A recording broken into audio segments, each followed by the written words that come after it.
Hey all, it's your girl Fee, bringing you authentic conversation to feed your soul and make you whole. Welcome to a little of this and a little of that.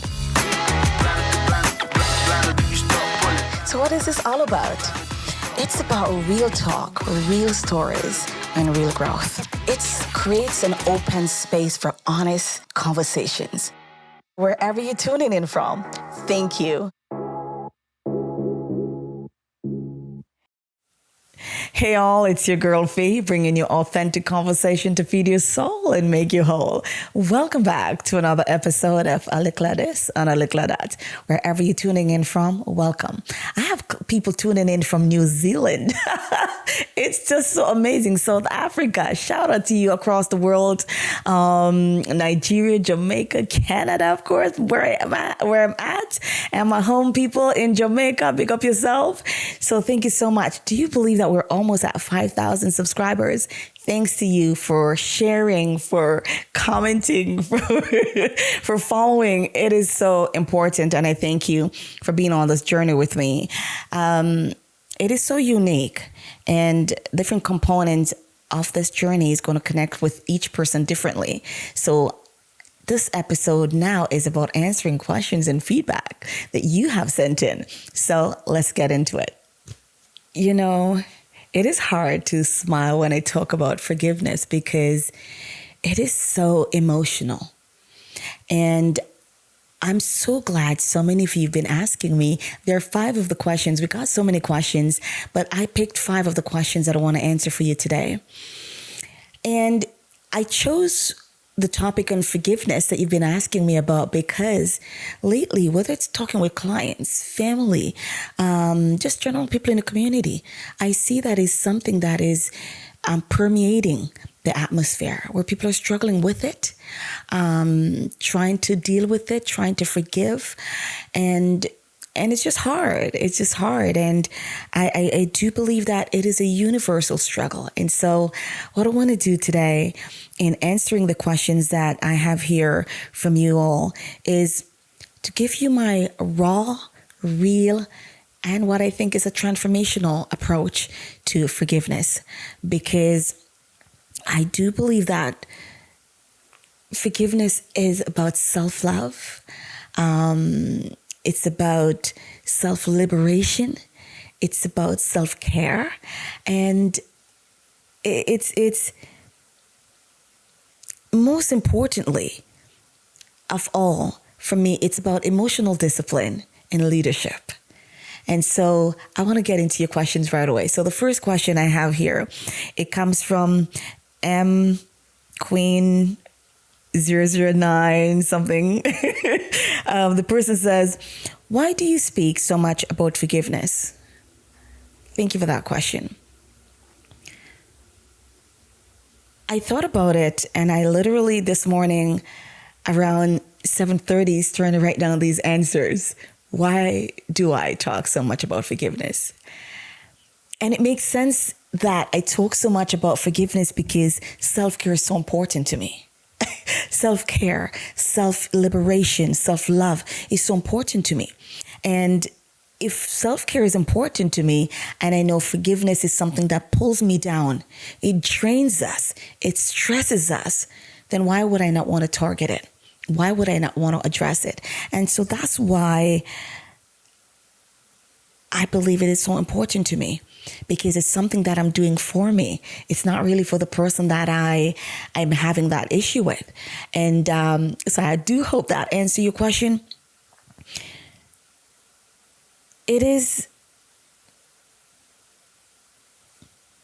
There has to be a greater love for yourself than versus a greater power to prove the person wrong or to get someone to say I'm sorry.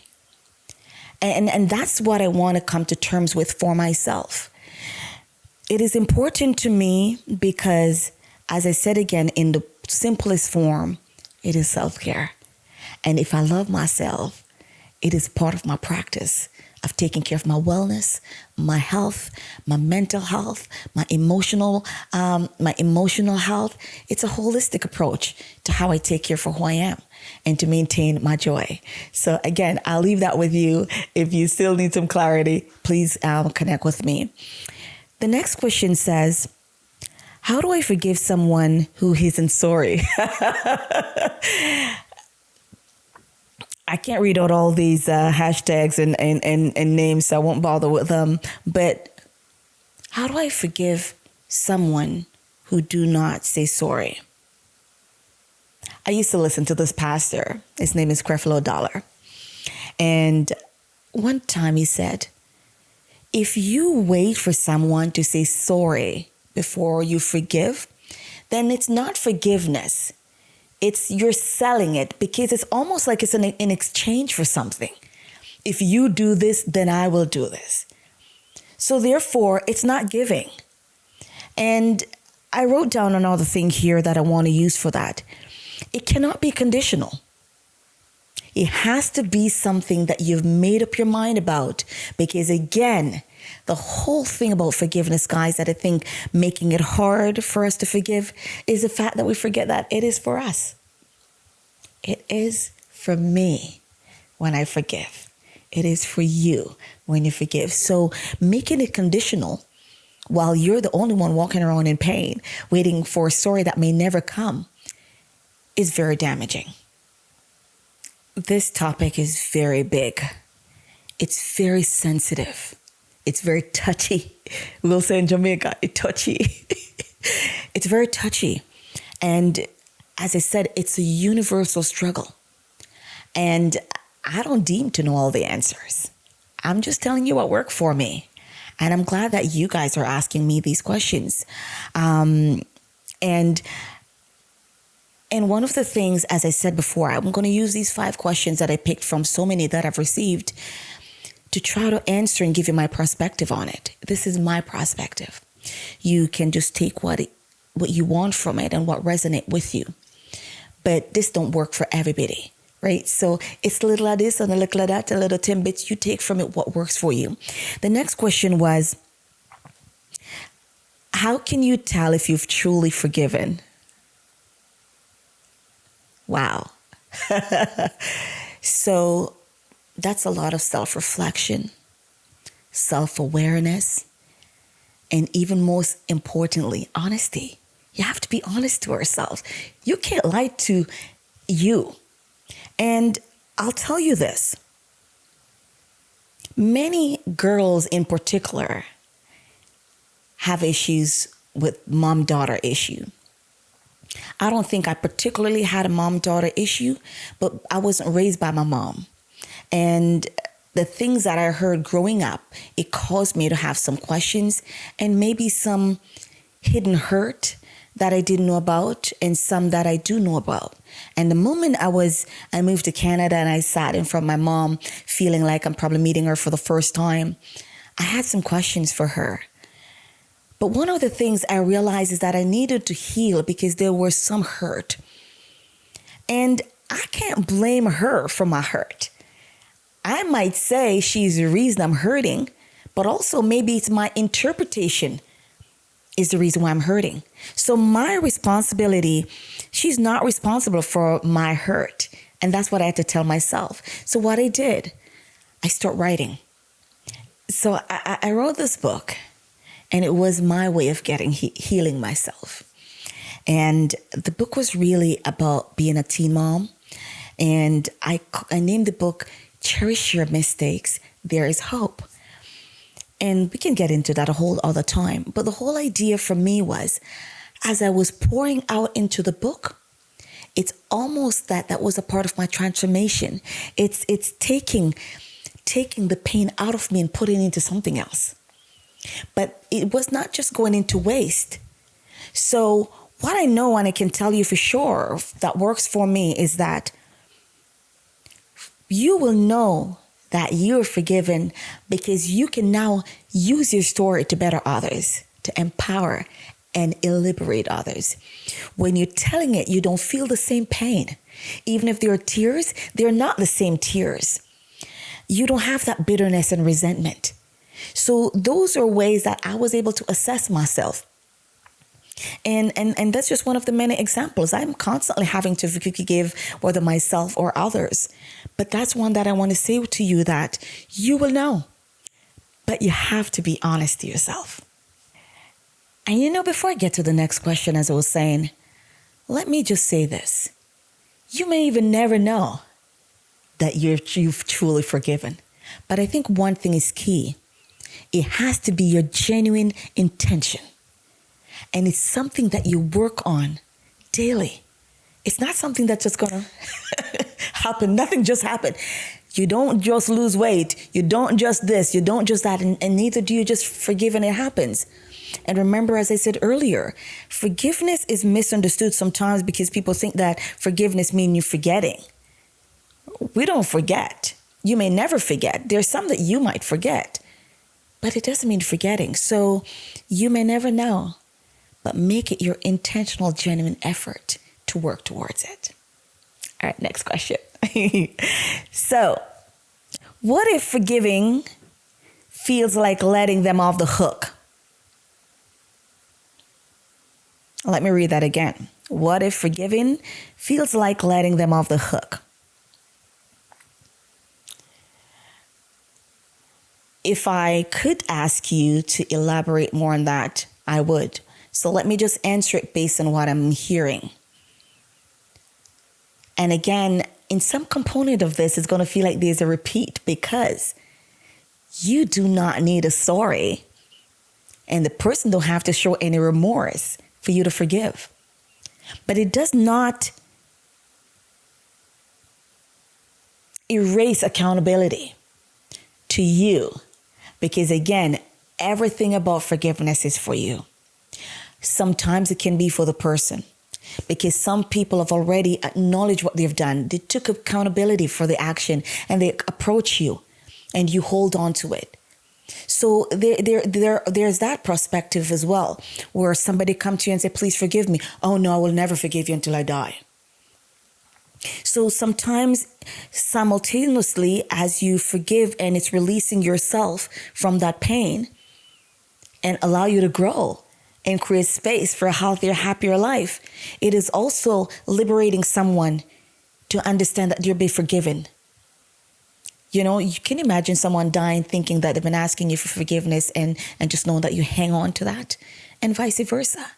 You die with that pain, with that hurt. So it is a journey and I don't want you to misunderstand that. And one thing you can probably hear in most of my podcasts when I talk to you, everything is a journey. So allow yourself to go through it because nobody should tell you when you should forgive. I have no right to tell you to get over it. But I can tell you this. If you want to feel whole, joy, healthy, and you want to take care of your self-care and feel liberated, then it is something that you want to do for yourself. It's just like, nobody can tell us to lose weight. But if we want to go up the stairs without feeling like we're going to faint, if we want to can chase after our kids and have a healthier life, if we want to feel good and energetic, then we're going to make sure we take the process to eat well, exercise, and maintain a balanced lifestyle. It is the same thing. It's not different. So that's what I would say. I would just say that it's not about letting anyone off the hook. It's about making yourself well. So, I'm making sure my back is braced to this chair as I summarize and touch into this conclusion piece that I want to share about forgiveness. There was a fifth question, but it wasn't clear, so I'm going to skip that. But before I get into this conclusion, I want to just remind you that I think forgiveness is the greatest medicine that we can give to ourselves, to our health. It's the greatest medicine to owning our power and not giving our powers away to somebody that refused to say sorry or show remorse or acknowledge what they've done. So, with that being said, as a person who's called a leader and do my best to provide leadership in capacity that I can, it is my belief that leaders who refuse to forgive are poor leader. Leaders who refuse to forgive are poor leaders. Because leadership, in my view, is about unifying people, not dividing them. Leadership should be about building up one another, not the tearing down of those we don't agree with.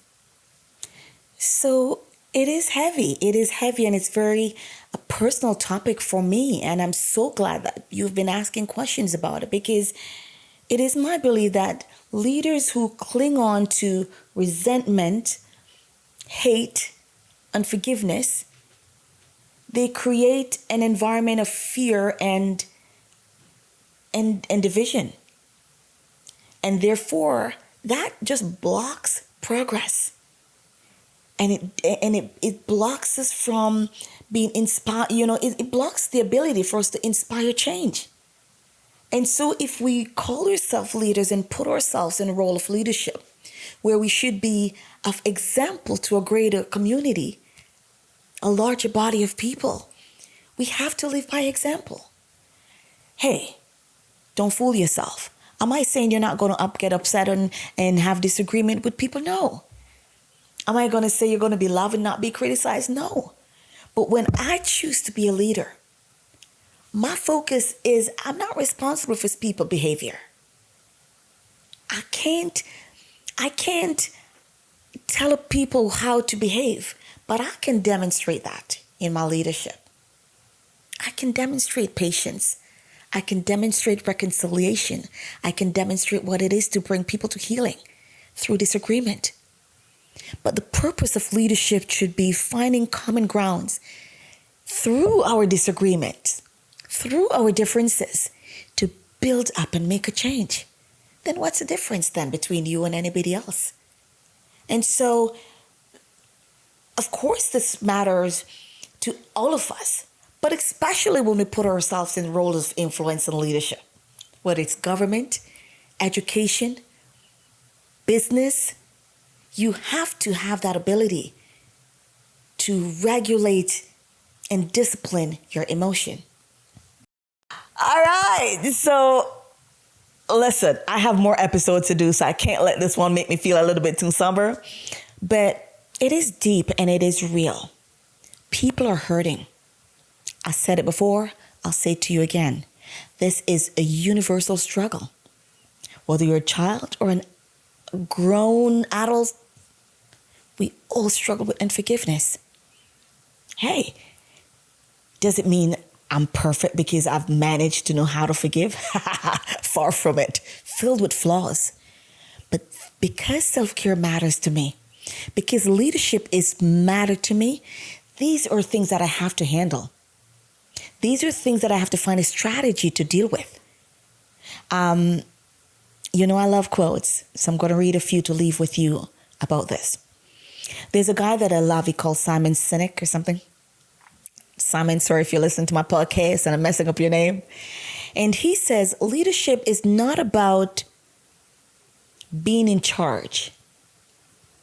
It's about taking care of those in your charge. And I'm going to say that again. Leadership is not about being in charge, but taking care, capital C-A-R-E, of those in your charge. And I want you to sit on that and break that down for yourself as a leader. Whether even if you're a mom, maybe your husband, maybe your teacher, sit on that. Growth happens through the criticism, or we call that word the criticism. It was a word again. You know what I'm saying, okay? That's how growth happens. Do you think you're going to be sitting here and nobody's going to talk about you? Then you have not been born yet. So forgiveness has to be a part of our lifestyle, a daily decision. Two quotes that, before I read those two quotes, when we embrace our understanding and we embrace our humanity and we embrace our differences over our ego and are willing to be right and the power to not let go and thinking that forgiveness is weak, we're missing the opportunity to make a change. We are missing the opportunity. We're in a life right now where we see what's happening between the US, Canada, across the world. Hate is permeating our country, our world, I should say. And it is showing something powerful in Canada, where we're seeing people getting more unified, understanding that we are one. And so it's the same thing, whether you're a leader, whether you're a woman, man, whatever you're in charge of, take care of it. And forgiveness is a part of that process. Martin Luther King says, we must develop and maintain the capacity to forgive. We must develop and maintain the capacity to forgive. He says, he who is devoid of power to forgive is devoid of the power to love. And that is deep. That is deep. Because it tells me that if I'm a person that can't forgive, I can't love. So therefore, if I say I love and I have love for people, then I have a lot of hate for others and unforgiveness. That means I'm lying. And who says it best than Nelson Mandela? And we're talking about people who have all the right in the world to be bitter and hateful. But they chose their leadership. The platform of their leadership have been built on forgiveness, have been built on grace, have been built on empathy, have been built on care. Because the vision that I can think of these men that they had in place was, I want to see change. And I'm not going to let my personal feelings towards this or that block that change for the greater good, for a nation, for a world. So Fiona could sit here and even talk because of them. And so Nelson Mandela says, resentment is like drinking the poison and watching for the other person to die. Just think about that for a second. So guys, I thank you for these questions. It was powerful and it really had me reflecting. And you know what was so most importantly from this is that you picked up that I was talking about forgiveness. It is so powerful. It is healthy and no one should do without it, because you're walking dead if you're living with just unforgiveness. So again, just like that, another episode of Likkle this and Likkle that is a wrap. I love you guys so much, and thank you for forgiving me for whatever I did, whoever that, and thank you for allowing me to forgive, and even for asking for forgiveness. And remember, if you can't be authentic, you're not being you.